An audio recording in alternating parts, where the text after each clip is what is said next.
Been a lot of challenges over the game. How does this one rate? Oh, by far the biggest. I mean, I was involved in the ARL Super League War of the mid-90s, and 10 years ago our salary cap dramas, but yeah, nothing at this volume. It's enormous. I mean, it's affecting not just rugby league, but it's affecting the country, it's affecting the world, and and plus the uncertainty of it too. It's every day things change, and you're not sure your immediate future. But to everyone's credit, we're just getting on with it, and the players and the football staff have been phenomenal. So we've got a game this weekend at Cogra against Cronulla. What's been put in place for the players this week that's different to what we've had previously? Well, just the week itself, Munners, is different. I mean, around here, this is a vibrant area, our precinct area here in Melbourne.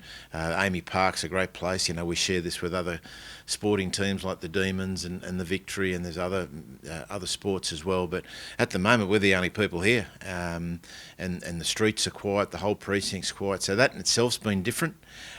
In terms of the game tomorrow, the NRL have been great in terms of chartering a flight. We actually chartered a flight last week ourselves to Brookvale Oval. But the different part last week, we went the day before, which is our normal practice. Tomorrow, something completely new that as NRL players anyway, the players have never done before, is getting on a flight, going straight to Cogra, playing the game, and then coming back straight after the game. So that in itself's different. But again, the players, when they were told, they just had the attitude, it is what it is, we'll just get on with it. So a number of the players have a sleep during the day as their preparation. Is that going to be possible for them? Yeah, look, we're trying to make the preparation as normal as we can, given it's not normal preparation, not normal time. So we're meeting here tomorrow. We're having lunch.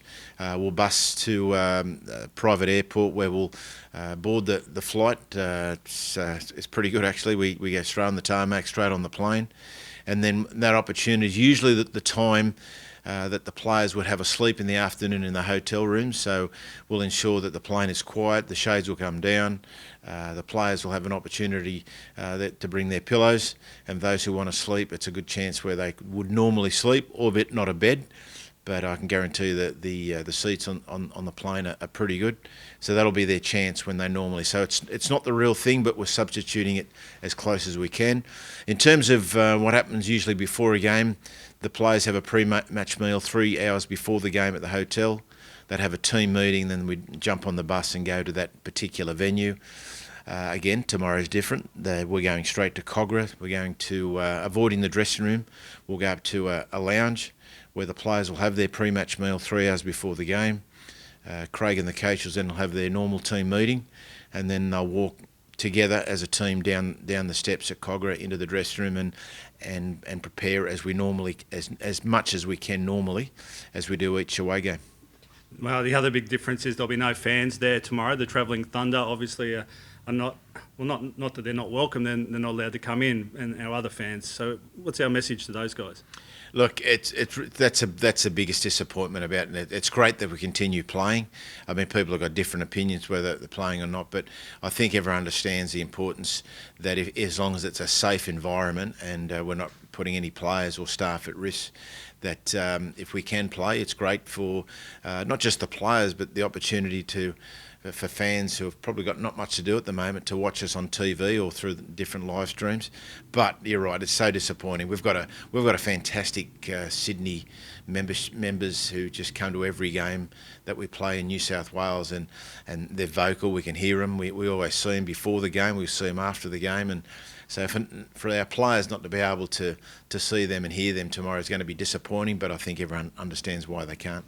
So we have an NRL squad of 30 plus some development players, so that means nearly half the squad doesn't have action this weekend. What are we going to do with those guys? Yeah, good question. We've actually meeting as a staff today, coming up with what we can do for those players for the next few weeks. There's lots of ideas we're throwing around, so we'll meet as a football staff at lunchtime today after this morning's captain's run, and discuss some ideas that how we keep these players as motivated as we possibly can, because they play an important role for lots of reasons. One, we need them for training to provide the intensity at training that Craig, demands of his players. It's just not about the 17. It's having 30 players we can do a lot of a post session as train as close as we can to game intensity.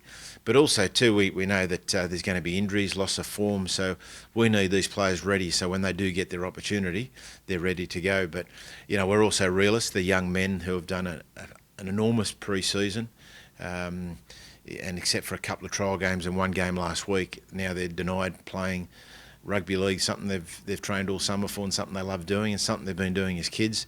So we've got to come up with different ways to keep them motivated, keep them challenged, get their goals going. So it's a challenging time, but we're not the only ones. All the other 15 clubs are in the same boat. They've got to come up with different ways of keeping those non-17 players motivated and focused as much as they can over the next few weeks. We come to next week and we've got a home game here against Penrith Panthers next Saturday. How are we going to make that seem like a home game? Is it possible? Well, as much as we can, we'll be able to. But again, we love playing at home because of our fans, and not being able to do that, that is going to be very strange. Try to make it that it's not a training run. I think once the players get on the field, I think that and the first tackle, a bit like last week against Brookvale, I think you quickly focus on the game. I think where we're going to miss the fans is when there are times during the game when we're just under the pump a bit, and the crowd, their noise, and they've helped us in the past. We've probably won games here over the years where probably have no right to win, but as the second half goes along, our fans get us home, and I think we haven't got that, so we've got to do that ourselves. I mean, no doubt we'll have music, we'll have different other ways that will try to supplement not having a crowd, but it's very difficult to replace, especially the crowd here at Amy Park when they really get going and they make plenty of noise. That's hard to replace, but it's just going to put more pressure on the players to do that themselves. Now, the $1 million question is, how long is this going to stay for? You probably don't know as much as anyone. That's a difficult part. I think if you knew, okay, this is a 4-week where we can't play in front of anyone, or 6 weeks, you just get your head around it and saying, well, it is what it is. It's the uncertainty of week in, week out. Will we continue playing? But at the moment we are. But when you hear people saying this could be all year, it's concerning. But we've got to do the best we can. I think the club's been great on this particular area, the digital. We've got to do more as a club to keep our members and our fans connected to the club, because they're an important part of our football club, are our fans and members. So what we do is continually keeping them connected is vital. We know that's probably one thing before, is whilst the crowd aren't here, we know that probably the TV numbers are going to be bigger than ever now. The players know that. So whilst there's no one they can't see the people watching them, they'll know in the back of their mind that there's more people watching the game through different avenues. So I think that in itself is going to motivate the players.